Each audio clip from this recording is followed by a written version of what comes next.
Welcome to Yankee Stadium. I'm loving what the Yankees are doing with trying to get more switch hitters into the system. It gives the manager filling out the lineup a lot more flexibility when putting together his lineup. It makes it a lot more difficult for the opposing managers to use their bullpen. Jason Dominguez could be in the bigs in a couple of years. He's a switch hitter. We talked about Roderick Arias, also a switch hitter. Even the Yankees' most likely new utility man is a switch hitter, Oswaldo Cabrera. Aaron Hicks, technically a switch hitter, but he almost never gets on the field anymore. That's another video. I wanted to take a look back at some of my favorite switch hitters in Yankees history, and we'll work our way down as if this were a top 5 video. First is Nick Swisher, acquired for Wilson Betterment, another switch hitter prior to the 2009 season. Nick was an instant hit with fans.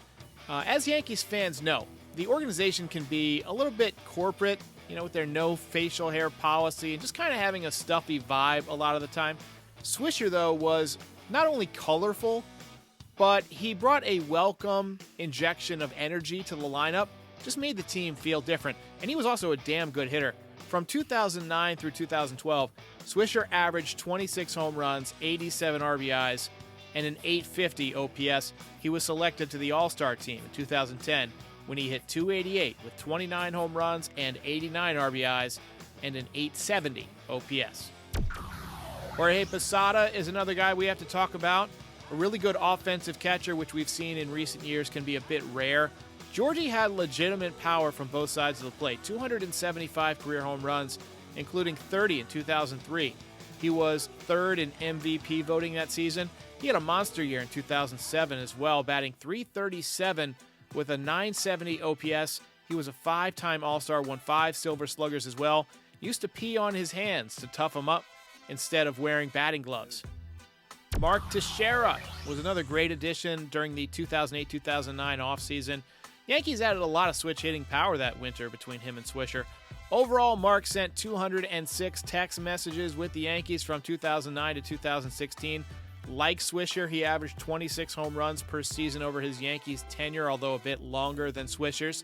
He struggled quite a bit with the shift, and he had a wrist injury that zapped some of his power about midway through the contract. But overall, I think we call the Mark Teixeira contract a success because he helped him win a championship. Bernie Williams, we talked about him at length on this podcast, but any excuse I can use to bring up Bernie Williams, I'm going to do it. He's my all-time favorite switch hitter that I got to see. 1998 batting champion with a .339 average. He actually hit even better in 99 when he hit .342. His career OPS was .858, very impressive. I hope one day he gets considered by the Veterans Committee for the Hall of Fame. He was just such a vital part of that championship dynasty. The center fielder, the middle of the order hitter, clubhouse leader, never got in trouble. Although one time he did drive home from the stadium and he forgot to bring his son. And then a few weeks later, he drove home from the stadium and forgot his wife. True stories. There's no question that Mickey Mantle was one of the best switch hitters in baseball history. Some would say the very best. He does hold the record for most home runs by a switch hitter with 536. He won 3 MVP awards, picked up the 1956 Triple Crown, and hit 18 home runs in World Series play, winning 7 championships and 12 pennants. He also came very close to hitting a ball completely out of Yankee Stadium. Honorable mention, Tim Raines. He didn't play with the Yankees for very long, but he was such a great switch-hitting option off the bench from 96 through 98. You need that type of player on your roster.